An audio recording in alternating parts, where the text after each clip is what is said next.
দল, দলের প্রতীক এবং তহবিল কার, এই নিয়ে ঋতব্রত তৃণমূল এবং কালীঘাট তৃণমূলের মধ্যে যে টান টান লড়াই, সেই লড়াইয়ে আজকে একেবারে নাটক দেখা গেল, নাটকীয় মোড় দেখা গেল। সন্ধ্যে 6টার কিছু পরেই মেট্রোপলিটনে একেবারে তৃণমূল ভবনে পৌঁছে গেল ঋতব্রত তৃণমূল, যেখানে কার্যত দখল নিল তারা। যে ছবি আপনারা এই মুহূর্তে দেখতে পাচ্ছেন, একদম যে সময় তৃণমূল ভবনে ঋতব্রত তৃণমূল তারা পৌঁছে যান, আর সেখানে তালা দিতেই হাজির হন কালীঘাট তৃণমূল। ঠিক কি হলো আজকে সন্ধ্যে থেকে আমরা জানবো। দুই প্রতিনিধি আমার সঙ্গে এই মুহূর্তে সরাসরি রয়েছেন, একদিকে কৃষ্ণেন্দু অধিকারী, অন্যদিকে ব্রতদেব ভট্টাচার্য রয়েছেন। তার আগে দুটো ছবি আপনাদের সামনে তুলে ধরেছি। তৃণমূল ভবনে কালীঘাট তৃণমূল পৌঁছেছে এবং তার আগে ভবনের দখল নিয়ে নিয়েছিল ঋতব্রত তৃণমূল। তালা দিয়ে সেখান থেকে বেরিয়ে যান। কি হলো আজকে কৃষ্ণেন্দু?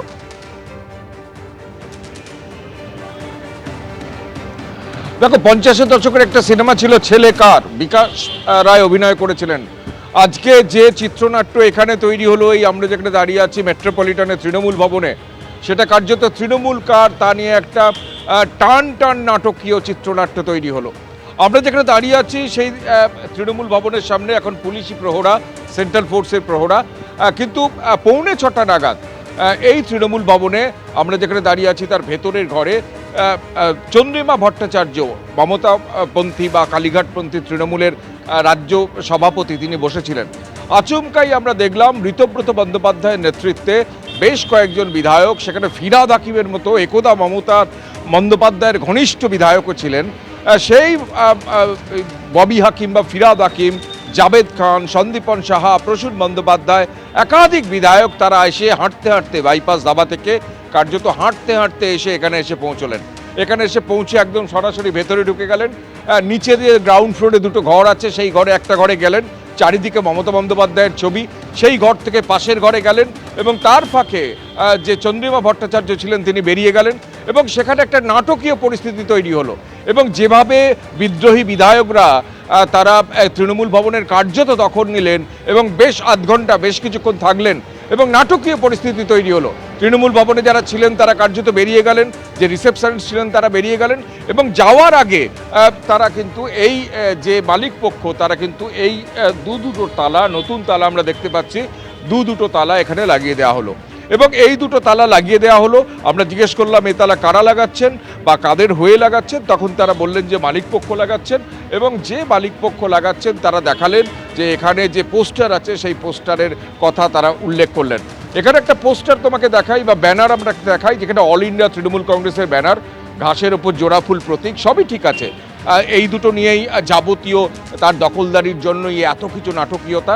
এবং তার নিচে লেখা আছে অরূপ রায়, অর্থাৎ চেয়ারম্যান মমতা বন্দ্যোপাধ্যায় এই তৃণমূলের চেয়ারপারসন নয়, অরূপ রায় চেয়ারপারসন, অর্থাৎ ঋতব্রতপন্থীদের যে ব্যানার, সেই ব্যানার এখানে টাঙিয়ে দেওয়া হলো। এবং এই পরিস্থিতিতে বেশ কিছুক্ষণ চলার পর তারপর নাটকীয়ভাবে দেখা গেল কুণাল ঘোষ, মদন মিত্র এবং অন্যান্য, বৈশানর চট্টোপাধ্যায়, কালীঘাটপন্থী তৃণমূলের আবির্ভাব হলো। ততক্ষণে পুলিশ চলে এলো, সেন্ট্রাল ফোর্স চলে এলো। এখনও সেন্ট্রাল ফোর্স এবং পুলিশ কার্যত ঘিরে রেখেছে। তারা তালা খোলার কথা বলছিলেন, ভেতরে ঢোকার কথা বলছিলেন, বারবার পুলিশের সঙ্গে কুণাল ঘোষের বচসা হয়েছে, কিন্তু পুলিশ কোনো মতে তালা খুলতে দিতে নারাজ। আপাতত তৃণমূল ভবনের দখলদারি নিয়ে দুপক্ষের যে নজিরবিহীন সংঘাত তৈরি হলো, সেই সংঘাতে এই একাকী দাঁড়িয়ে তৃণমূল ভবন এবং সেই একাকী তৃণমূল ভবনকে ঘিরে রয়েছে সেন্ট্রাল ফোর্স এবং কলকাতা পুলিশ। এবং আপাতত কুণাল ঘোষরা তারা এই ভেতরে ঢুকতে না পেরে পুলিশের সঙ্গে বচসা শেষে আপাতত প্রগতি ময়দান থানায় তারা হাজির হয়েছে। একদম কৃষ্ণেন্দু, অর্থাৎ তৃণমূল ভবনের সামনে এখন পুলিশ কেন্দ্রীয় বাহিনী রয়েছে। তবে আজকে ঠিক যে সময় মেট্রোপলিটনে তৃণমূল ভবনে ঋতব্রত তৃণমূল পৌঁছে যায়, তারপর তারা সেখানে ছোট্ট একটা বৈঠক করেন এবং সেখান থেকে বেরিয়ে এই গেট, যে গেটের ছবি আপনারা দেখছেন, এভাবেই তালা দিয়ে ঋতব্রত তৃণমূল সেখান থেকে বেরিয়ে যায়।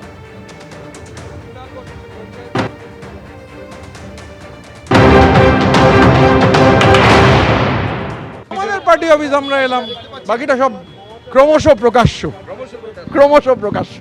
কিন্তু আজকে দেখছি মমতা বন্দ্যোপাধ্যায়ের ছবি, যেহেতু আপনাদের পরামর্শদাতা, সেটা থাকাই স্বাভাবিক। উনি তো আমাদের প্রধান পরামর্শদাতা, আমরা সবসময় বলেছি। মিটিং হয়েছিল, সেই মিটিংয়ে তো আমরা এখানে মমতা বন্দ্যোপাধ্যায়েরই তো শিক্ষা, মনীষীদের সম্মান জানাতে হবে। আমরা জাতির জনক, সংবিধানের প্রণেতা, 1000 বছরের শ্রেষ্ঠ বাঙালি বিদ্রোহী কবি, এই শিক্ষা তো তাদের সম্মান জানিয়েছে মমতা। আমাদের লিডারশিপ অরূপ রায়কে চেয়ারম্যান মেনে যারা আমাদের সঙ্গে দল করবেন সর্বদা তৃণমূল প্রকৃত আমরা সকলকে স্বাগত।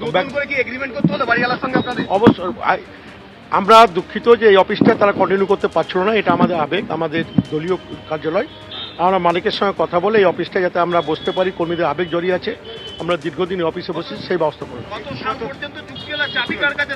চাবি মালিকের কাছে থাকবে, আমাদের কাছে থাকবে, অরূপ রায়ের কাছে থাকবে, পার্টির চেয়ারম্যান তার কাছে থাকবে। সেটা মালিক আর বসে আমরা বলতে পারবো, আমরা বলতে পারবো। মালিক তো একটা এফআইআর করেছিল থানাতে। এগুলা মালিক আর বসে বলতে হবে, আমাদের সঙ্গে যেটা হয় সেটা বললাম।